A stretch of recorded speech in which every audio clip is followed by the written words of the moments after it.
they're down 2 games, right? This is a best of 7. They still have some room because they have to lose 4 to get eliminated, but it's not looking good so far.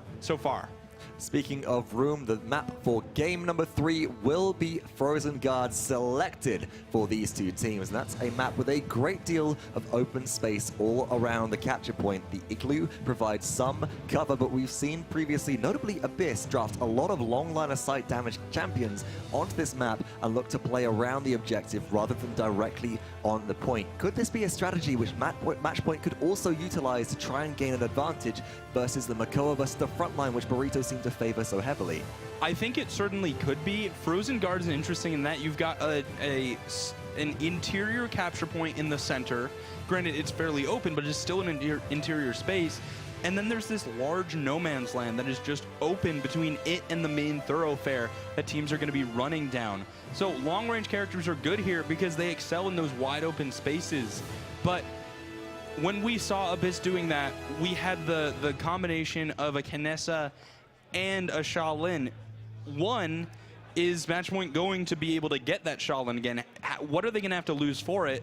Because I don't know if they can give up Makoa again. And then 2, do they have someone else to play that second long-range damage dealer? And it's not just the second long-range damage dealer we saw succeed on this map. It was 3 if you include Grover, who has that bonus damage from their axe. I know you knew. We made a point of highlighting that several times.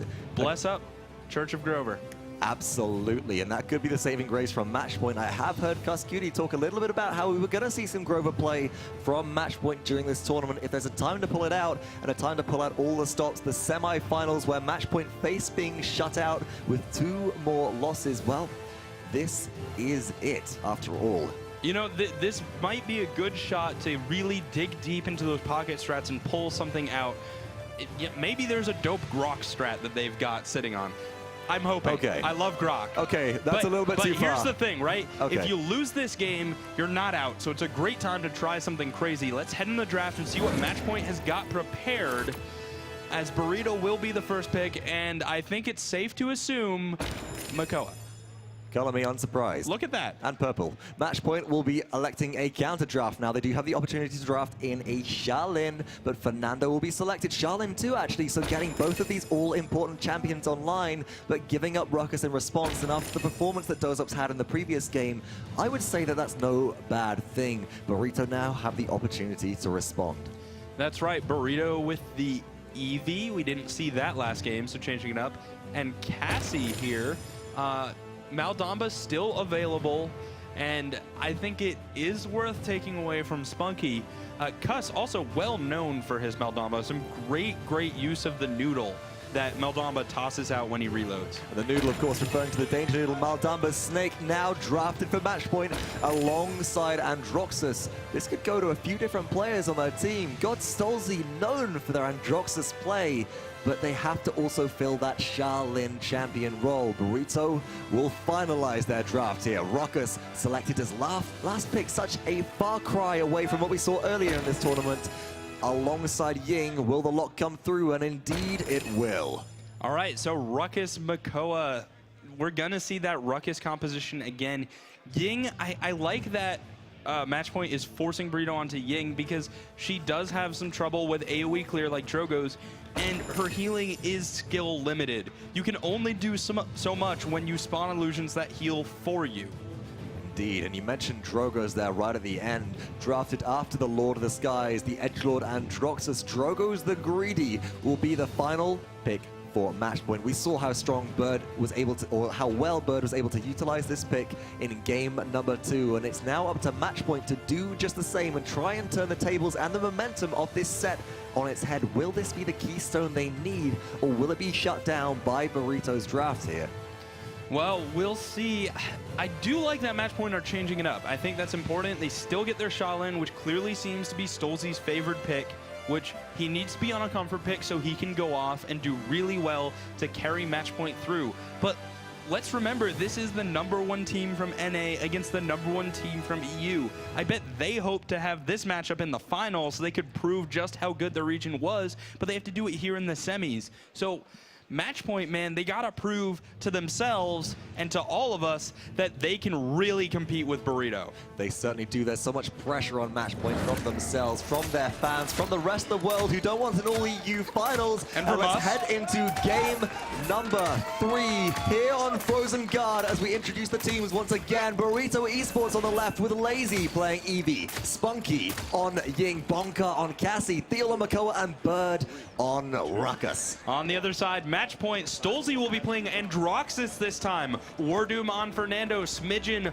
on Maldamba, Cuss on the Drogos, and Dozups on Shaolin. So changing it up entirely. Let's see what they can do. Eevee blinking into the backline, Lazy looking for their signature first pick. Doesn't find much damage, but is providing distraction for the team. They do send an Androxus to deal with them, but Lazy is still able to survive well. Bonka goes down. First blood to Cuscuti. Double kill for the Drogos, trying to find the triple kill, which they will find. Killing spree for Gus on Drogos as they look to convert for even more damage. Stolzy in the front lines, just getting some poke damage in. Cuss zoning with those rockets, which is a nice choice in allowing his healer to just heal him up. When you attack, you are considered in combat, so you cannot regenerate your health, and you're going to have to rely on healing from someone like Maldamba. But now Burrito pushing forward. It's 90%. They've got to get on, and there's the Makoa. Onto the objective is Ruckus as well. Repulsor field can be activated here, but massive fire spit damage comes through from Cuscuti. The rockets are slaying. The rockets are shredding. Lazy can't even contest this, can't do enough damage, and whilst Cuscuti will fall, it is overtime on the objective for MatchPoint. No frontline for Burrito. Spunky will try and contest momentarily. Lazy on EV2, but that's just a little bit too much damage coming through from MatchPoint. Can they buy the time? I don't think so. Smidgen going to be able to find that last kill, and it is the first capture of the set for MatchPoint. Or is it the second? Did they capture both? I don't think they did.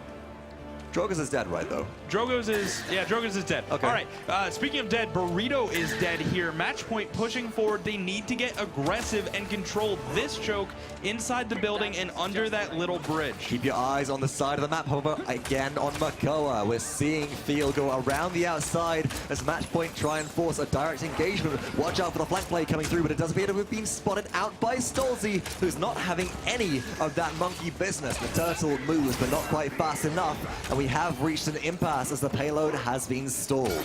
That's right, but Stolzy's ultimate is now available.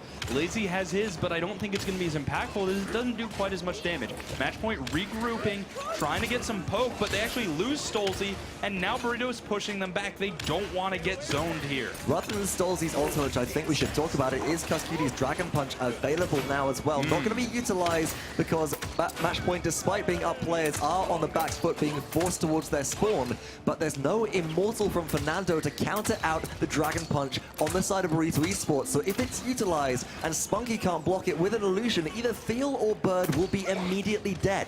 Well, if MatchPoint aren't able to get on the cart soon, it's not worth using any ultimates. They're so far away. Up in the air is Cuss, but taking quite a few hits. Bonker finding that kill.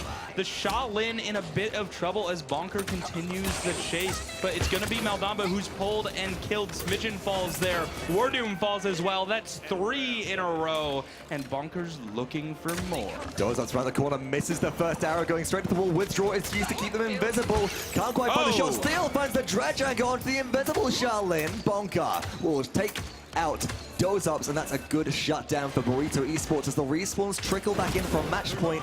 Only 4v5 now, a great opportunity to hold. Well, you know, if you don't see someone, the stealth grass is a good guess. MatchPoint with 20 seconds left. I don't think they're going to be able to get to this objective, but maybe they could get that additional ultimate from Smidgen. Some fire spit damage going through. No, not going to be detonated. 12 seconds left. They might be able to force an overtime, but I don't know if they're going to be able to go all the way. Maybe they will be able to pull out a play here, though, as Stolzy cracks things open with Spunky. No more healing, no more sustain for Burrito. This is an opportunity for MatchPoint to push this one through in overtime, and they do, but Theo responds. Bird is available, and look at this flank Makoa coming out to play, trying to distract and assassinate on the backline, buying time for their teams to respawn. You gotta be careful about trying to pick off this Makoa because Theo can be there, or sorry, Lazy can be there at a moment's notice. A nice pull onto the Maldamba. He's gonna use Smither to survive, but Smidgen is going to fall to Lazy, and now Lazy using his ice block to heal back up a little bit. He's got his mobility back online. It's gonna be very hard for Stolzy to survive this. Look at the target prioritization, however, going after the flank, going after the damage before War Doom on Fernando, who actually picks up a kill onto the support player from Burrito, but leaves the payload in the process and allows overtime to tick down. A successful defense from Burrito Esports, but with the trickle respawns coming through, it looks like War Doom was gonna pick up a kill and call it a day there.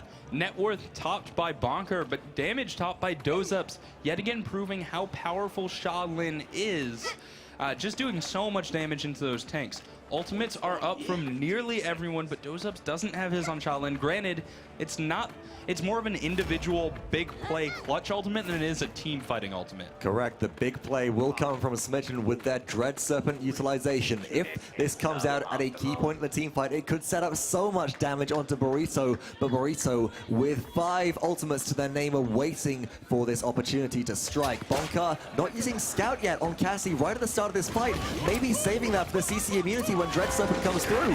I think he might be saving it for the Shaolin ult, but nonetheless, ultimates start to drop and Cuss is dropped out of the sky. Bonker falls, which is an important pick at the start of this fight. Stolzy is looking for Eevee in the back line, finds 1 shot, 2 shot, but is being forced out here. Only 1 shot away. If Eevee finds it, Lazy cleans up the god, and Thiel takes Cuss Cutie out of the air. The dredge anchor, the anchor blade, the cannonball coming in strong. Lazy with a double kill, and this is a far cry away from MatchPoint's initial capture control. Looks like MatchPoint has been cleared off of the objective, and now you'll see the support starting to get that point time going as the front lines move forward to zone. Stolzy not going to be liking this firefight from range as Androx's fall is pretty bad, and not going to be liking that pull as Cuss on the Drogos. Look at the sneaky play coming through from Thiel as well, just hiding in the stealth grass, invisible, and landing the dredge anchor to immediately poke out their opponents onto the objective. Does advance Bird, but straight off again to avoid some incoming damage. Stolzy picks up 2. Can they be the saving grace for their team as Burrito have almost gained capture control here? It's 96% and rising. War Doom must get on now to take this into overtime. Stolzy lives, but for how much longer? Bird, no, that back to the wall is able to survive, and out comes Ancient Rage. That's all she wrote for MatchPoint, as again, Spunky picks up a triple kill on Ying. Objective goes through to Burrito. Ying's damage is so good in those small little windows where she can unleash a blast from her mirror, hit all 5, get that bonus damage, and deal quite a lot. In the long engagements, her range is a limiting factor, but when you've got some setup, when you've got someone not paying attention to you, she can be very deadly. Look at Thiel's positioning on Makoa whilst this fight breaks out. Actually going to be pressured down by Cuss Cutie here and taken out. But they're completely away from the rest of the team, just leaving a single Ruckus to fight the front line. And this might come back to haunt Burrito as they're being dismantled and ripped apart of the scene. Dozups with 2, tries to convert for a 3rd kill. War Doom will clean up Spunky. Good initial hold from MatchPoint. Respawns coming through from Burrito shortly. I've got to ask, was Thiel right in trying to make that kind of play? Should have stuck with the team? I think that was a rare misplay. He was looking for Cuss, and he likes to really... I think he's just targeting this Drogos, pulling him out of the sky, trying to get in his head, but there it came back to haunt him as his team was pushed back. But there's the pull on the Drogos. Pushback goes up in the air, as does the Accursed Arm, getting some great damage out onto Bird, but Bonker gets the return kill. Still important, however, taking away the front line from Burrito was Stolzy. Dragon Punch coming in, looking for somebody, looking for anybody, not Thiel, as Cuss Cutie can't convert on their ultimate, but can convert on Smidgen's damage on Maldamba here. We're going to see the Drogos look to drop more damage on to Bird as they return to the objective fray again. Smidgen got a stun off before they died, and that allows Cuss to force away from the objective. Ruckus, who is likely to fall here yet again. I love the way Cuss moves on this Drogos, using Propel, which moves him forward when he uses Thrust, allowing him to sail across the battlefield. Nice damage coming out there, but he's going to actually fall to Lazy. You rarely see an Eevee hit Drogos in the air just because it's so hard to hit with that very slow-moving projectile. And now it will be Thiel and Lazy trying to make the plays. Rushing forwards is Thiel, trying to find a dredge anchor opportunity onto Smidgen, looking for it, trying trying to find the angle, but just can't see them. Smitchen's positioning is great here, staying out of the way of Makoa, who they know is forcing the front line, but here we go. Theo finds Kaskuni once again, who will thrust to safety, but this repeated target focus may have a psychological impact on the Drogas player from MatchPoint at this rate. It certainly has the effect of pulling him back down to earth. Bonker very far in the back, getting chased by a Fernando, as it looks like MatchPoint is pushing forward. 2 seconds left on the payload. It is going to go into overtime, but Burrito are starting to lose their players. Bird, who also just fell, did have a Hexafire available, which is now no longer useful to be able to push that conversion through, and with MatchPoint picking up kill after kill, it will be Burrito just letting that one go. A successful defense for MatchPoint, the North American squad, but net worth still largely in favor of Burrito towards the top of the chart at least. That's right, and Burrito are starting to really get those cauterizes online, which they love to do. They love to have cauterize on almost every member of the team. Bird going to record, but he's the only one. In terms of damage dealt, though, there's a ton more damage coming out from MatchPoint, and I think part of that is Burrito's just doing such a good job of falling back and regenerating or getting healed up by Spunky. The time being 6 seconds until round number 3 begins. A lot of master riding start to come out. 2 for Thiel and 2 for Bird. Watch these frontliners as they will try and get straight behind their opponents, or Bird straight to the objective. Scout activated by Bonka to start this one off. That's right. Now Makoa around the right-hand side, but he finds Fernando, who's really the only target he's not looking for. Dragon's Fury coming out, but it's not finding anyone. Cuss just using it for mobility, he says, but he's not going to be even able to find a kill as Burrito just fell back, grouped back up, and now they're looking for kills. Oh, and look at this focus. Steal with blinders on there, charges straight past everybody, trying to find Cuss in the backline, but does get shut down, and that seemed like it was a very unusual play from the squad of Burrito Esports, as Cuss is now still alive to dish out devastation. Focusing the same player again and again. Yes, it's good if you can achieve the kills, but to the point of madness, that's just unsuccessful here. I don't know. I think it's important because look at what Cuss can do when he's not being focused. Awesome play there coming out from the Drogos. It's so important to make sure that he's not able to have free reign over the skies. Holding the right side is Stolzy. Holding the point is MatchPoint at 93%. It's very close indeed, but Dread Serpent comes out onto the objective. Stolzy will counter, however, with a cursed arm. There's Matt into the face by Fields, edge of range, but Cuss Cutie takes him down with Dragon Punch. Every front body from Burrito falls as Cuss picks up 2. Cuss looks for 3, gets 3 in a row. Lazy will answer back, but only momentarily. No, 2 kills to Lazy. The one to which 2 mobile, 2 agile, picks up a triple, but the objective still goes to MatchPoint because they can't stay on there and they can't withstand the heat. Yeah, unfortunately, Eevee is a character that relies on mobility, and when you're trying to hold a capture point and trying to get kills, something's got to give. Has to stay mobile to find those kills, but unfortunately, he moved off the capture point for just too long. The kills, though, they're still important, right? Because that's allowed Burrito Esports to set up a very advanced defense. They're not being pushed aside by MatchPoint's momentum, and so they are able to hold aggressively here. That's right, and now look at the way Spunky's changed his playstyle. He's dropping illusions in locations to facilitate his team healing up, to then avoid the cauterize. Especially cauterize 3 on Fernando is very effective because anyone he hits is going to have 90% reduced healing. And that big AoE cone of fire from Fernando's Flame Lance is effective at dropping Cauterize onto about everybody who gets anywhere near them. Bonkar here, though, is looking to try and hold a line of sight. Nice dredge play from Field. Sends Doom off the edge.